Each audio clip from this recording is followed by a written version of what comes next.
Muy buenas noches, bienvenidos a Noticias 22, qué gusto saludarlos este miércoles 6 de octubre de 2021 con lo más relevante en la información cultural, tanto nacional como internacional, y como es miércoles, hoy más que nunca, porque como es costumbre haremos nuestro recorrido por el mundo, gracias a todo el equipo que hace posible esta transmisión, capitaneados por Sergio Camú, allá en las instalaciones de Canal 22, hola a Laura Regis en la traducción de lenguas de seña mexicana, y vamos a arrancar con lo que sucedió hace apenas unas horas, cuando autoridades del gobierno de México conmemoraron el centenario de la Secretaría de Educación Pública con una ceremonia en la sede oficial de esta dependencia en el corazón de la Ciudad de México. Este es el reporte. Con una ceremonia en su recinto del Centro Histórico de la Ciudad de México, se conmemoró el centenario de la Secretaría de Educación Pública. El acto fue presidido por la titular de la dependencia, Delfina Gómez Álvarez, la presidenta de la mesa directiva del Senado, Olga Sánchez Cordero, la secretaria de Cultura, Alejandra Frausto, la secretaria de Medio Ambiente, María Luisa Albores, la jefa de gobierno capitalino, Claudia Sheinbaum, José Ramírez Cuevas, vocero de la Presidencia de la República, y en representación del presidente Andrés Manuel López Obrador, la directora de CONACYT, María Elena Álvarez Huillá, quien destacó la exigencia de José María Morelos por el derecho a la educación durante el periodo independentista y el establecimiento del artículo 3 en 1857. Y la Constitución de 1917, primera en el mundo en establecer las garantías sociales, detalló que la enseñanza debía ser obligatoria, gratuita y laica. Sin duda, la Secretaría de Educación Pública es uno de los frutos más nobles y fecundos emanados de la Revolución Mexicana. A partir de entonces dio inicio una auténtica cruzada por la enseñanza pública en la que el magisterio asumió con heroísmo la importancia histórica de su misión. Destaca sin duda la voluntad y convicción del general Lázaro Cárdenas para romper elitismos e impulsar un sistema educativo al servicio de su amado pueblo. Además, Lázaro Cárdenas fundó instituciones de educación media y superior tan importantes como el Instituto Politécnico Nacional. La SEP nació con el impulso revolucionario de reivindicar a la educación como un derecho para todos los mexicanos, un impulso de justicia y de transformación social.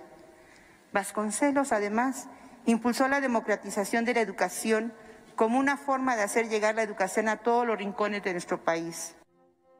La ceremonia contó con la participación de la Orquesta Sinfónica del Instituto Politécnico Nacional y del Coro Cuicali del Proyecto Pilares, una interpretación al piano del senador Héctor Vasconcelos y el estreno de la pieza Se Ome Egli de Mardonio Carballo con música de Eduardo Angulo. La secretaria Delfina Gómez hizo un reconocimiento a los maestros mexicanos, particularmente ante la contingencia sanitaria. La estrategia educativa a distancia Aprende en Casa fue reflejo del profesionalismo de miles de trabajadores de la educación. Gracias a ello, los aprendizajes no se detuvieron. Pero, sin embargo, sí hago un reconocimiento muy especial a todos los maestros y maestras de México.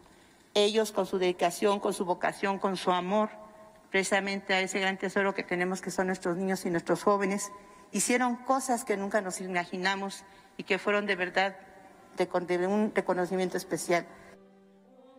Noticias 22, Víctor Gaspar. Para nadie es secreto que la industria editorial fue uno de los sectores más afectados por la pandemia de la COVID-19, de acuerdo con un informe de la Cámara Nacional de la Industria Editorial Mexicana. En 2020 se dejaron de facturar más de 2,000 millones de pesos por parte de esta industria. El organismo precisamente ha realizado un foro en línea donde se analizarán diferentes temas relacionados al primer año de la emergencia sanitaria. Y en entrevista para Noticias 22, Alejandro Ramírez, director general de la CANIEM, también nos comparte quién es la ganadora del Premio Nacional Juan Pablos al Mérito Editorial 2021. Esta es la información. A causa de la pandemia, la industria editorial en todas sus etapas resultó afectada durante el año pasado. Así lo reconoce la Cámara Nacional de la Industria Editorial Mexicana. Durante 2020 las ventas disminuyeron un 30% y eso en cuanto a facturación. Al volumen de ejemplares comercializados fue muy de la mano, fue un 27%. ¿Esto qué quiere decir? Bueno, por una parte que disminuyó sensiblemente el consumo, por otra parte que las producciones editoriales se quedaron atoradas, porque si no se podían desplazar los inventarios existentes, no tenía ningún caso empezar a producir para el almacén, puesto que no teníamos la forma de distribuir. Y esto también condujo a un replanteamiento de las estrategias editoriales. Afortunadamente el libro impreso sigue gozando de buena salud en ese sentido, pero el comercio electrónico, tanto del libro digital como del libro impreso, tuvo un auge. Sin embargo, no lo suficiente para sustituir lo que implica la comercialización a través de los puntos de venta tradicionales. Algunas editoriales cerraron y otras se vieron en la necesidad de acelerar los procesos para ofrecer sus acervos a través de Internet. Afiliados a la CANIEM cerraron 3 editoriales que ya de plano no operaron, otras están buscando su transformación o hasta su comercialización. Y bueno, no toda la industria editorial lamentablemente está afiliada a la CANIEM, pero le puedo dar un número. En 2019, que teníamos buena salud en la industria, digamos, o por lo menos estábamos bastante bien, la Cámara tuvo más de 260 afiliados. En 2021 tenemos 210. Lo ocurrido durante el primer año de la pandemia será el eje central del Foro de la Industria Editorial, que se efectuará de manera virtual el 10 y 11 de noviembre.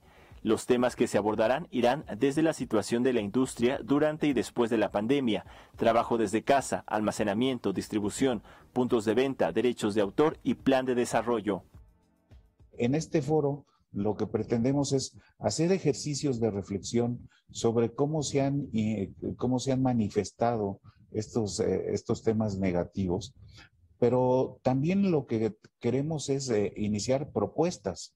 Entonces, en la Cámara realizamos un documento que se llama Plan de Desarrollo de la Industria Editorial Mexicana, PLADIEM, así lo conocemos, en el que después de hacer un diagnóstico encontramos 5 ejes estratégicos muy importantes: innovación, comercialización, capital humano, el marco jurídico y desde luego el efecto social que tiene que ver con la promoción a la lectura. Además, los premios CANIEM 2021 en sus diferentes categorías se entregarán el 11 de noviembre a las 18 horas. En este evento virtual se dará el Premio Nacional Juan Pablos al Mérito Editorial 2021 a Marisol Schulz. Con muchísimo gusto, mucha satisfacción, le puedo decir que este año el Premio Juan Pablos se va a entregar a Marisol Schulz, directora de la Feria Internacional del Libro de Guadalajara. Me sumo a sus aplausos y lo hice desde que sabemos el resultado, Alberto. Marisol, extraordinaria persona profesional y con gran calidad humana, con una amplísima trayectoria en la industria editorial, con formación en historia de la Facultad de Filosofía y Letras de la UNAM, que durante muchos años fue... Su currículum es enorme, pero, por ejemplo, ¿quién no ha leído algún libro de Alfaguara, de Editorial Santillana en su momento? Ya no está así, pero bueno, ella sin duda fue el eje y soporte editorial de esa icónica colección. Noticias 22, Alberto Aranda.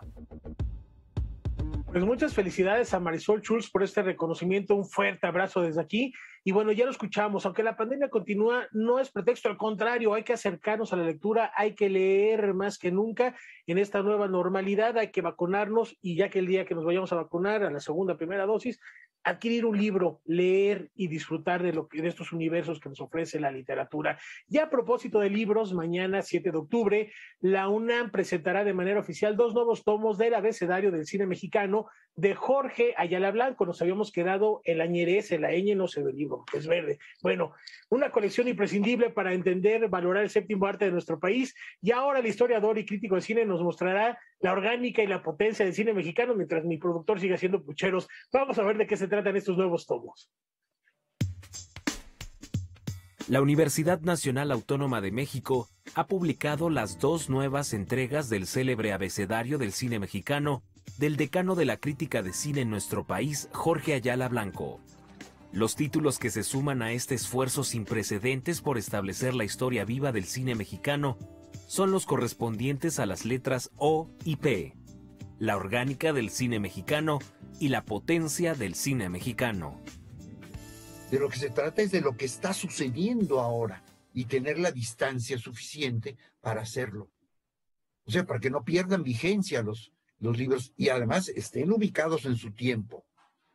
Finalmente forman parte de una cultura y de un imaginario nacional, ¿sí? Todas estas películas. Y claro, para mí, pues el cine cumple esa función.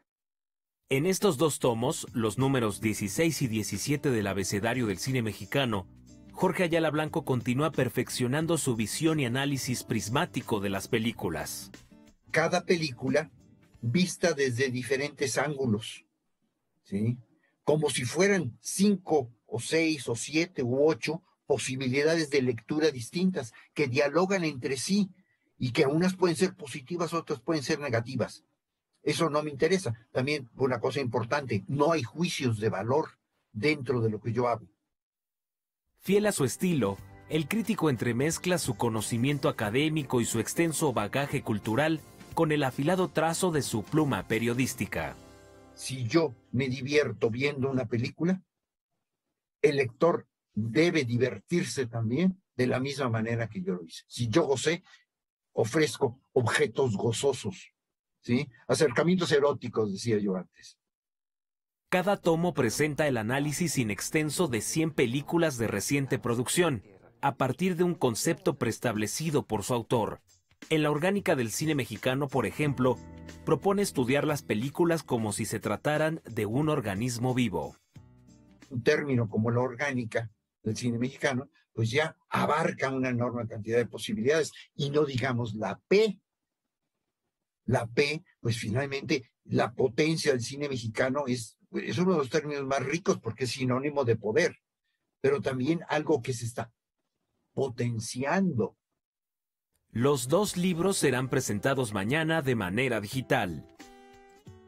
La presentación de estos 2 libros va a ser el jueves 7 de octubre a las 8 de la noche en la plataforma de Facebook de la Escuela Nacional de Artes Cinematográficas.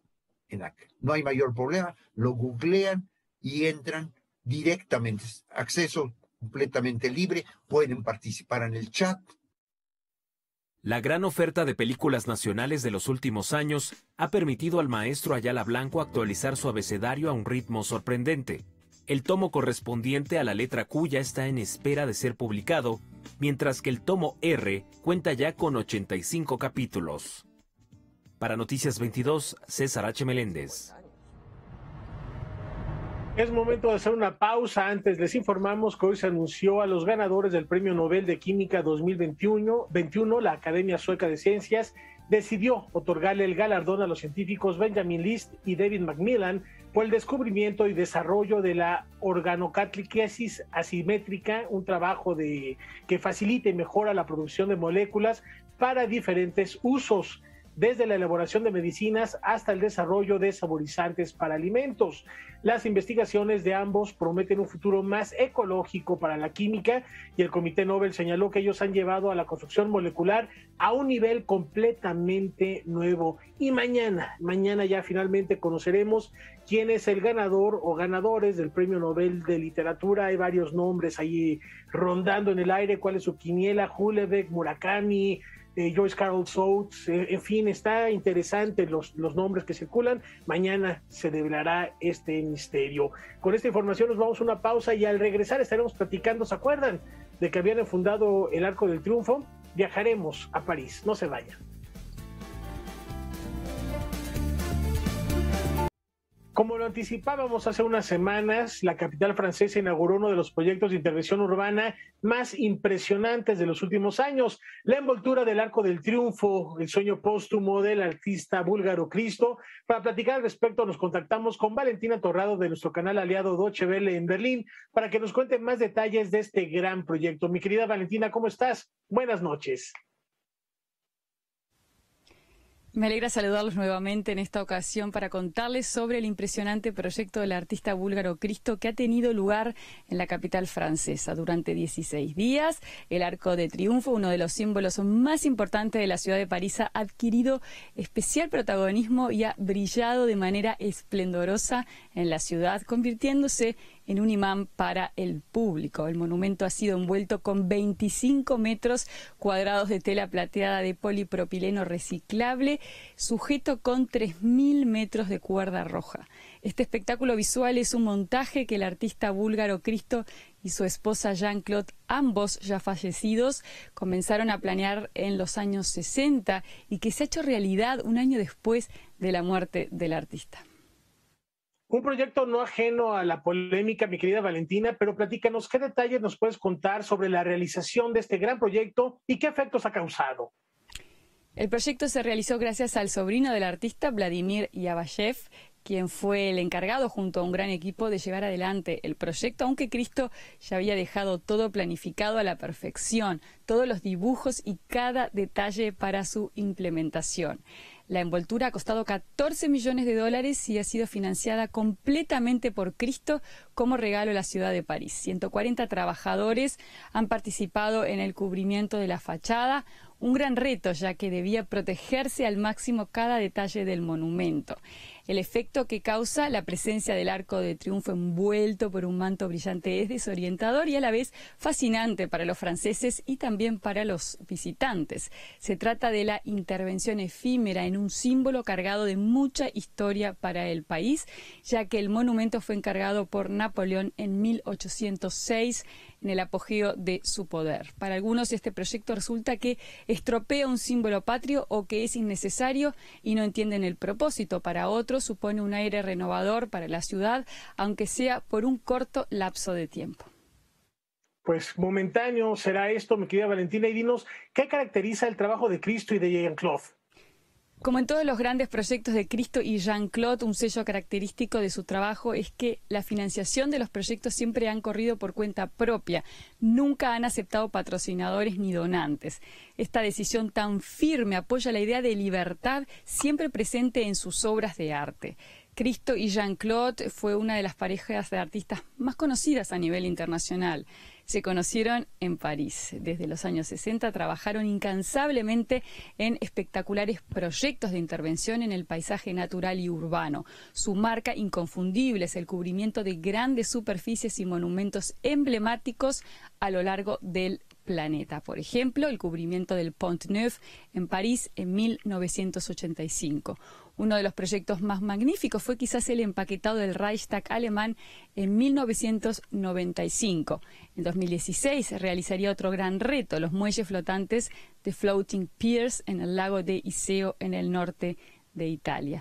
A pesar del fallecimiento de Jean-Claude y de Cristo, la huella de su trayectoria artística sigue más viva que nunca. Esta obra de arte efímera le da a París un aire nuevo, aunque solo sea por unos días, y es a la vez un hermoso homenaje póstumo a este gran dúo de artistas. Me despido de ustedes hasta pronto. Muchos saludos desde Berlín. Valentina Torrado, de DW. Muchas gracias, mi querida Valentina. Un fuerte abrazo hasta Berlín y bueno, también un abrazo a todos los que nos ven en la señal internacional allá en Francia, porque bueno, esto seguramente despertará reflexión, polémica. 14 millones de euros invertidos en esta intervención al Arco del Triunfo. Quede pues en cada quien saber si vale la pena o no darse una vuelta y poder apreciar esta obra, la obra póstuma de Cristo. Y es el momento de hacer ahora un viaje por tierras neerlandesas que tienen eco ahora en el Museo de San Carlos. El Museo Nacional de San Carlos, en colaboración con la Embajada del Reino de los Países Bajos en México, presenta una selección de 69 obras de arte neerlandés. Son piezas que se desarrollaron en el siglo XVII y que impulsaron el desarrollo de géneros pictóricos como el retrato y el paisaje. Se trata de dar una muestra de la colección que tiene el Museo Nacional de San Carlos de arte neerlandés, de arte proveniente de los Países Bajos, su impacto en el coleccionismo mexicano y también su impacto en la Academia de San Carlos a finales del siglo XIX y principios del siglo XX. Para nosotros también fue muy importante hacer este diálogo con otras colecciones que hicieron otros coleccionistas del siglo XX mexicano, explicar cómo piezas de arte neerlandés, de arte de los Países Bajos, llegaron a México.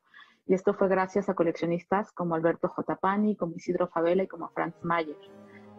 Arte neerlandés en la colección del Museo Nacional de San Carlos es el nombre de esta exposición que se divide en 5 núcleos temáticos: el retrato y las grandes dinastías cívicas, escenas de vida cotidiana, paisajes y naturalezas muertas, el arte neerlandés y su trascendencia en la Academia de San Carlos y cartografía. Estas 69 piezas realmente se reúnen en un guión curatorial que explora los géneros como el retrato, el paisaje, las naturalezas muertas y la pintura costumbrista, pero también las copias que hicieron alumnos de la Academia de San Carlos de obras de Rembrandt, por ejemplo. Y por último tenemos una serie de mapas y de impresos que dan cuenta también del gran comercio que hubo entre los Países Bajos y de la entonces Nueva España desde el siglo XVII.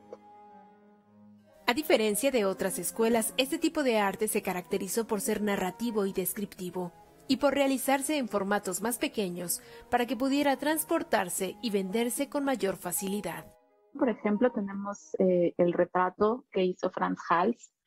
Frans Hals, que fue también un retratista del siglo de oro neerlandés, del siglo XVII, y que bien dicen los expertos que revolucionó el retrato masculino.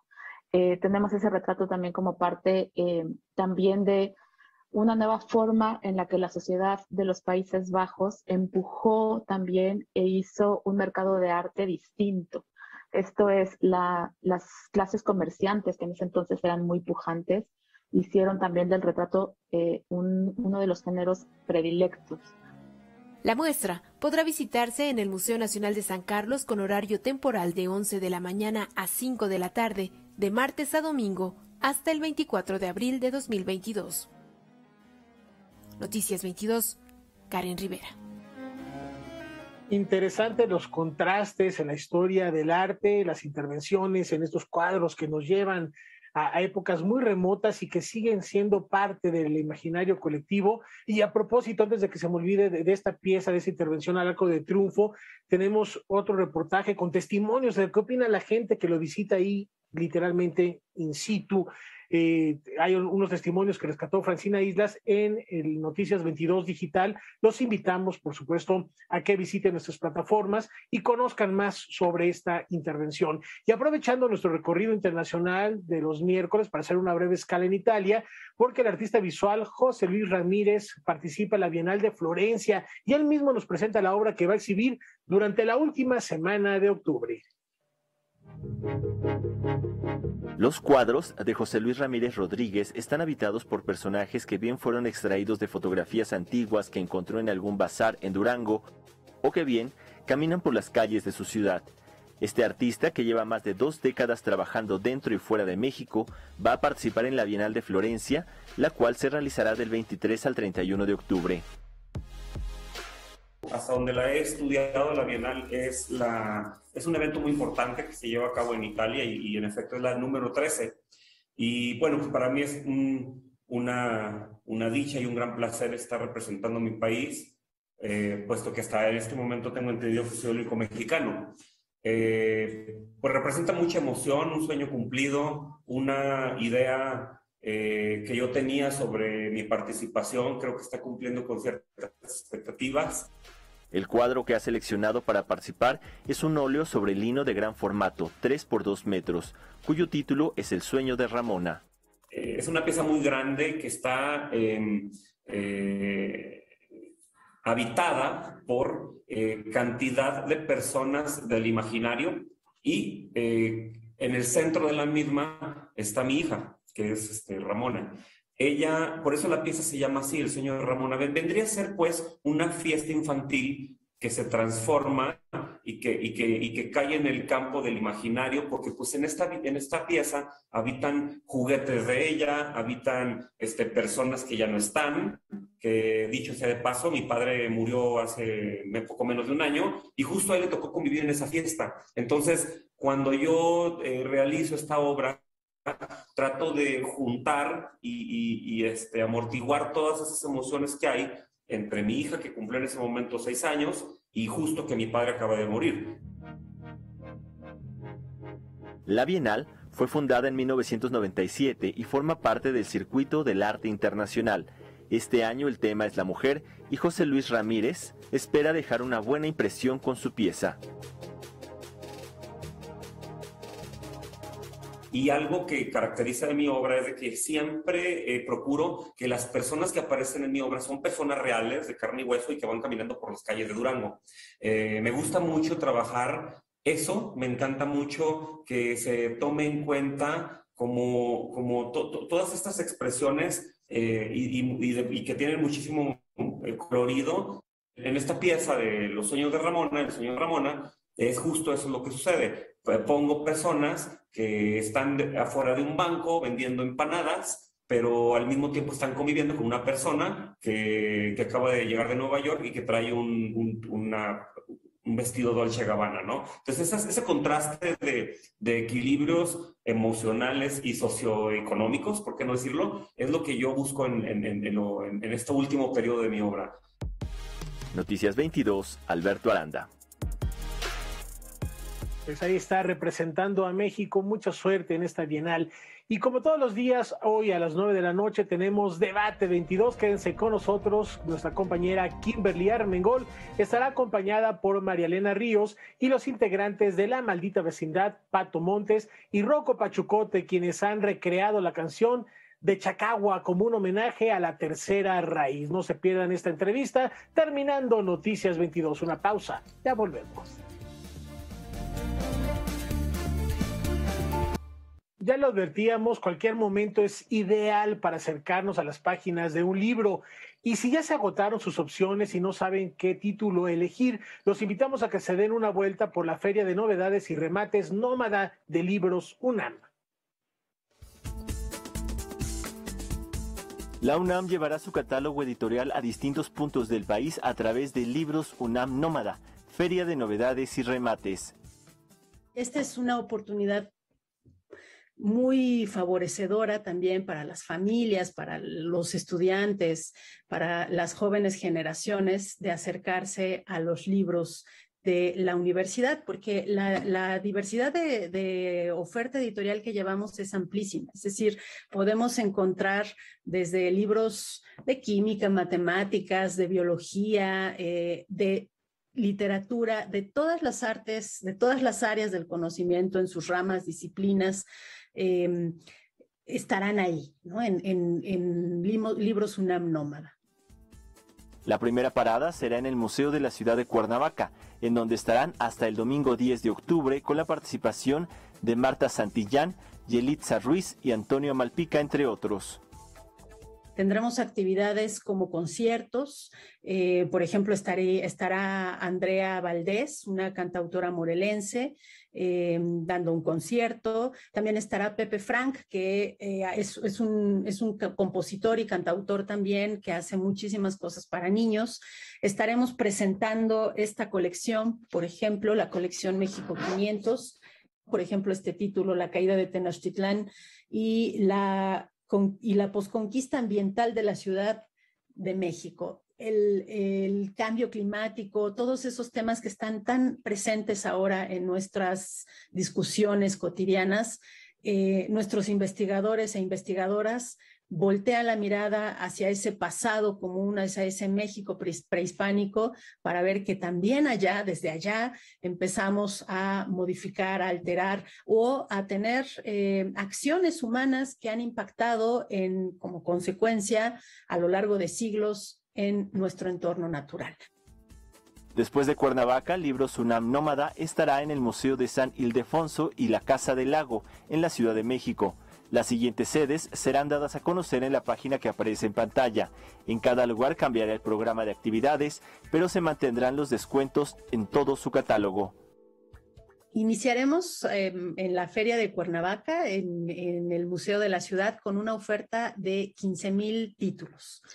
15,000 títulos es un número importante. Por supuesto que sí tendrá esa relación con los aforos, dependiendo de dónde se realice Libros UNAM Nómada, pero nuestro objetivo es siempre llevar el mayor número posible de títulos a disposición de las audiencias. Noticias 22, Alberto Aranda. Aprovechar estos descuentos. Y otro evento que no podemos dejar pasar, sin duda alguna, es el Festival de Octubre de Baja California, y no es necesario salir de casa para disfrutar de ese amplio catálogo, de esa oferta de actividades que nos tienen preparados para este mes. Vamos aquí a conocer un poco de él mismo.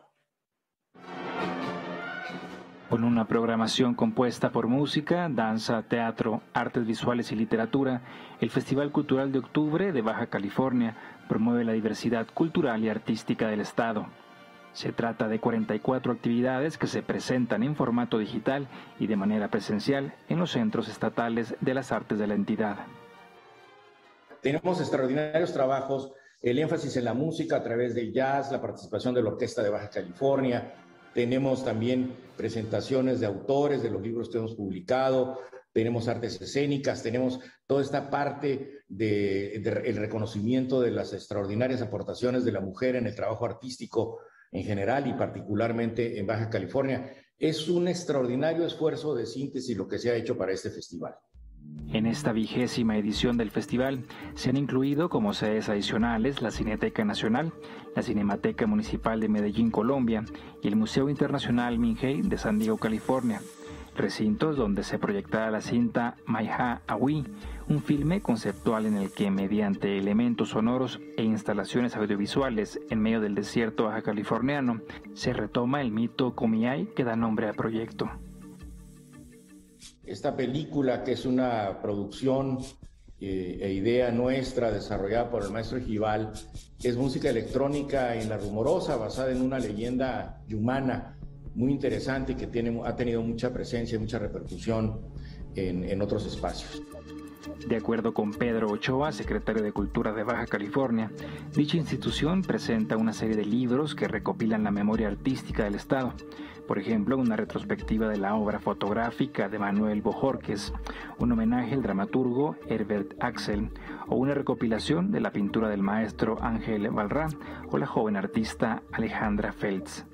Es muy importante dejar el registro de la obra de los artistas, porque una exposición, querámoslo o no, puede ser efímera. Trabajas durísimo y en 3 meses se desmonta. Esa es un poco la idea, publicar a los grandes consagrados, como mencionó Ángel Balrá, como jóvenes artistas como Alejandra Feltz, que ya tiene una obra de gran factura, muy importante. El festival continúa hasta el 26 de octubre. Las actividades, presentaciones y espectáculos pueden conocerse en el portal y redes sociales de la Secretaría de Cultura de Baja California. Noticias 22, Omar Vera.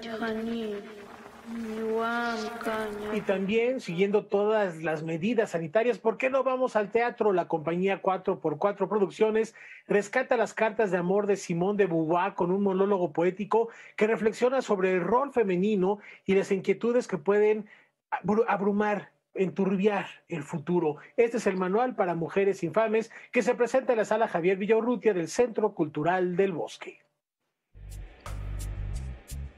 Inspirada en la relación epistolar que tuvieron por 10 años los escritores Simone de Beauvoir y Nelson Algren, el monólogo Manual para Mujeres Infames reflexiona sobre la identidad y el rol femenino actual. El banderazo que da los siguientes 55 minutos para explorar todo esto, es un momento límite, que es la carta decisiva y última que llega de Nelson Algren, que le dice: ya no quiero más cartas, ya no te quiero leer, te quiero tocar y quiero una vida contigo. Quiero tu respuesta en la siguiente. Y entonces es: ¿qué va a pasar? ¿Qué voy a hacer? La obra, escrita por Karim Valecillos, recrea un momento de confesión en donde Simone de Beauvoir debe tomar la decisión entre su vocación y el amor. En esta ocasión la reflexión es en una postura personal, en una reflexión que va hacia adentro de cada una de nosotras, decidir quiénes somos y cómo nos queremos manifestar. Hay otra reflexión urgente, importante, que implica el panorama terrible de feminicidio criminal del tema. Esta es la reflexión que se va para tomar la semilla, la decisión personal, el vernos a los ojos y cuestionarlo, sin dejar de lado el amor, sin dejar de lado la presencia inminente, evidentemente, de nuestro puesto complementario, por así decirlo, que es la figura masculina. Como energía, tiene que partir desde la integración, desde el amor. No concibo un cambio de conciencia que venga desde el odio, que compartimos esta pieza con profunda esperanza, con profundo amor, y invitando a la reflexión sutil, a la semillita, ¿no? Que allá vaya poquito a poco, sin obviar absolutamente nada. Manual para Mujeres Infames, de la compañía 4x4 Producciones, se presentará de jueves a domingo en la Sala Javier Villaurrutia del Centro Cultural del Bosque hasta el 17 de octubre. Y bueno, pues invito a todas las mujeres infames a que reflexionemos juntas y conversar con Simone de Beauvoir en voz e interpretación apasionada, entregada, disciplinada de Carla Müller, nuestra actriz, ¿no? Noticias 22, Óscar Cortés. Y para irnos a la pausa, los dejamos con esta probadita de lo que nos ofrece el Museo Nacional de los Ferrocarriles Mexicanos, que sigue los pasos de 70 mujeres migrantes. Después de un proceso de aprendizaje relacionado con la imagen, el encuadre y la luz, 70 mujeres solicitantes de asilo en Chiapas capturaron su día a día utilizando a la fotografía como herramienta de transformación social y emocional. El resultado de su trabajo puede verse en la muestra Desde su mirada, Mujeres refugiadas en México, que exhibe el Museo Nacional de los Ferrocarriles Mexicanos en Puebla. Es una pequeña muestra fotográfica que viene de un taller que realizamos en la ciudad de Tapachula, Chiapas, con un grupo de mujeres refugiadas en esta ciudad, y que justamente a través de la fotografía tuvieron un espacio para poder expresar cómo ha sido su proceso migratorio, ¿no? Entonces, esta exposición nos parece sumamente valiosa porque justamente nos da otra mirada, ¿no? Y nos permite humanizar también el fenómeno de la migración forzada y tener un acercamiento a la visión que las mujeres refugiadas en este caso tienen a partir de las fotografías. La exposición se realizó en colaboración con el Alto Comisionado de las Naciones Unidas para los Refugiados y forma parte del Festival Vías Alternas de Interculturalidad, Juventudes Emergentes de América, que organiza la Secretaría de Cultura del Gobierno de México en conjunto con la del Estado de Puebla. La muestra es también una vía para que las personas que la visiten se familiaricen con el tema migratorio y con las historias de las mujeres solicitantes de asilo en el país. En este caso, la fotografía o la cámara también forman parte de un proceso terapéutico, ¿no? Que al mismo tiempo nos permite o le permitió a estas mujeres construir espacios también de empoderamiento, de reconocimiento interno de los propios procesos que han tenido durante este desplazamiento forzado. En estas tomas podemos encontrar desde su propia familia, sus niños, sus esperanzas, sus sueños, sus objetivos al llegar aquí a México, y tristemente también podemos ver un poco sobre las razones por las cuales estas mujeres refugiadas tuvieron que salir de su país, pero cómo al mismo tiempo están encontrando una nueva oportunidad aquí en México para reconstruir su plan de vida y, bueno, buscar una solución duradera a su situación de desplazamiento. Desde su mirada, Mujeres Refugiadas en México permanecerá en el Museo Nacional de los Ferrocarriles Mexicanos de manera gratuita hasta febrero de 2022. Noticias 22, Karen Rivera.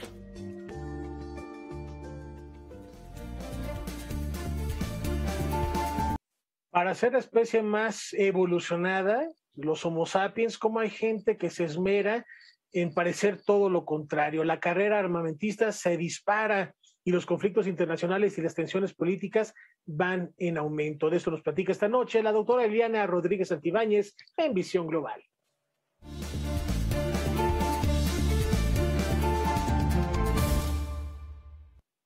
Pues buenas noches, y ya Rafa nos da pie para conversar de temas que no nos gustan escuchar, pero que están ocurriendo. En los últimos días, China ha hecho una exhibición de más de 150 aviones que han estado sobrevolando muy cercanos al espacio aéreo de Taiwán. Esto, por supuesto, significa peligrosidad, pero también el ministro de Defensa de Taiwán teme que para el 2025 China pueda tener la capacidad militar y toda la intención de invadir a Taiwán. La historia entre China y Taiwán es muy larga. Desde principios del siglo pasado, primero perteneciendo a China y posteriormente dominada por Japón y recuperada prácticamente tras el 45 por China, se generan prácticamente dos estados. Lo que tiene que ver con Taiwán, cuyo nombre oficial es República de China, y lo que tiene que ver con China, que cuando llega Mao Zedong en 1949 genera a la República Popular China, generando prácticamente dos Chinas: Taiwán, República de China, y la República Popular China. ¿Qué pasó cuando vino el comunismo a China? Hubo un éxodo de más de 1 millón de chinos hacia Taiwán, y desde allí generan un régimen distinto, un microestado distinto a China, recibiendo en la década de los 70 el apoyo irrestricto de los Estados Unidos, que a la fecha comercializa una cantidad de bienes y servicios y, por supuesto, también insumos de carácter militar con Taiwán. Esto, por supuesto, ha distanciado a estas dos Chinas, y lo que vemos es que en los 90 hubo un diálogo donde se posibilitó o se comentó la posibilidad de la reunificación de Taiwán a la República Popular de China. Esto, por supuesto, lo desconoce Taiwán y se mantiene en un régimen distinto al régimen popular chino. Este tipo de demostración persuasiva militar por parte de China ha señalado a lo que tiene que ver con todo este océano Indo-Pacífico como una zona caliente. Y esto nos lleva precisamente a reconocer también la forma en que se ha venido armando Corea del Norte, que en los últimos tiempos y desde el 2019, pese a que hubo la intención de la posibilidad de un acuerdo de paz, recordemos a Trump y el acuerdo de Hanoi, para tratar de distender el conflicto entre las dos Coreas. Sin embargo, en ese momento Kim Jong-un seguía haciendo envíos y pruebas militares hacia Corea del Sur.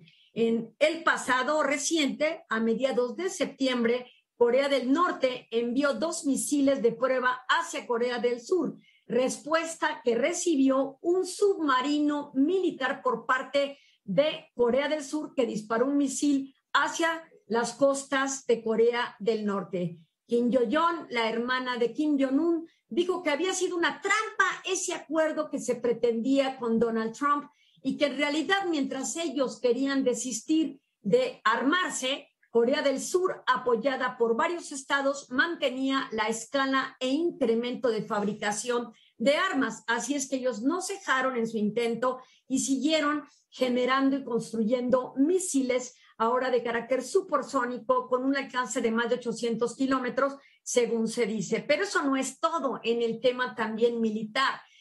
Recientemente vimos un diferendo que mostró molestia al presidente Emmanuel Macron de Francia, precisamente frente a Estados Unidos, Joe Biden, que tuvo que hablar con el presidente francés, porque recientemente Francia, compitiendo contra Alemania y Japón por un jugoso contrato de más de $40,000 millones para que el grupo naval Industria Francesa vendiera 12 submarinos convencionales a Australia. pero Australia se desistió de este contrato comprándole los submarinos a Estados Unidos. Y esto tiene que ver con un área de seguridad de reciente creación, precisamente el mes pasado, llamado el AUKUS. El AUKUS es prácticamente una intención, una iniciativa entre Australia, Reino Unido y Estados Unidos. AUKUS es el acrónimo en inglés de estos tres países en sus primeras letras, que busca una zona de seguridad entre estos estados. Así es que lo más importante quizás sea que Australia terminó comprándole los submarinos a Estados Unidos en atención a esta nueva área de seguridad o iniciativa llamada AUKUS, donde incluso despreciaron a Francia, porque Francia no fue invitada a pertenecer a esta zona, pese a que Francia dio todo su apoyo a Estados Unidos cuando se invadió Irak y luego en la reciente presencia que se tuvo en Afganistán y el desalojo que se tuvo. Es decir, Francia ha sido un aliado importante para Estados Unidos y sin embargo no fue invitado a participar del AUKUS y además vendieron los submarinos por parte de los Estados Unidos a Australia. Australia desconoce que esto haya sido así. Sin embargo, Macron llamó a consulta a sus embajadores de Washington y de Canberra en Australia, y cuando alguien llama a consultas a sus embajadores, en realidad los está retirando, y eso denota un acto de molestia, que en ese momento se solicitan a embajadores a consultas para ver qué pasó, pero diplomáticamente representa molestia. No llamaron al embajador del Reino Unido, que está en el AUKUS, y Macron dijo que este era un estado del que siempre debía desconfiarse, hablando del Reino Unido. Así es que diplomáticamente los temas elevados de tono entre estos amigos y aliados desde la Segunda Guerra Mundial, pero que ahora también pareciera que los jugosos contratos también son parte de este tipo de deslealtades que se pueden presentar entre los estados. Pero esto también nos debe llevar que mientras muchos estados se están rearmando y se aproximan a tratar de proteger zonas de seguridad que ellos consideran relevantes, en México este viernes se va a realizar un diálogo de seguridad de alto nivel entre funcionarios de primera línea de los Estados Unidos, como el secretario de Estado, Anthony Blinken, el secretario de Seguridad Nacional, Alejandro Mayorkas, y el fiscal general de los Estados Unidos, con homólogos del territorio mexicano. Por supuesto, nuestro canciller Marcelo Ebrard,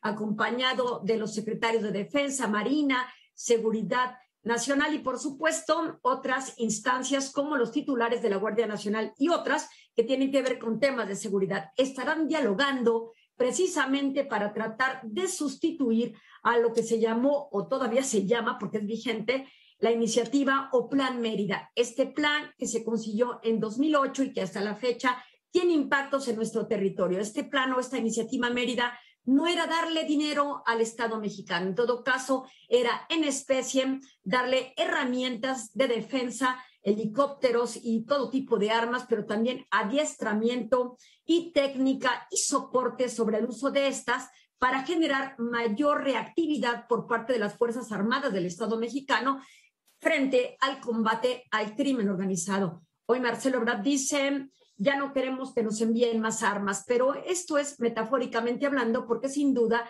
no se va a perder el diálogo ni el apoyo que se debe tener recíprocamente, considerando la fragilidad de la frontera por el crimen organizado. Así es que estemos atentos, así las cosas en Visión Global. Muchas gracias, mi querida Eliana. Pues se viven tiempos violentos. Australia, de verdad Australia, ¿quién lo iba a pensar?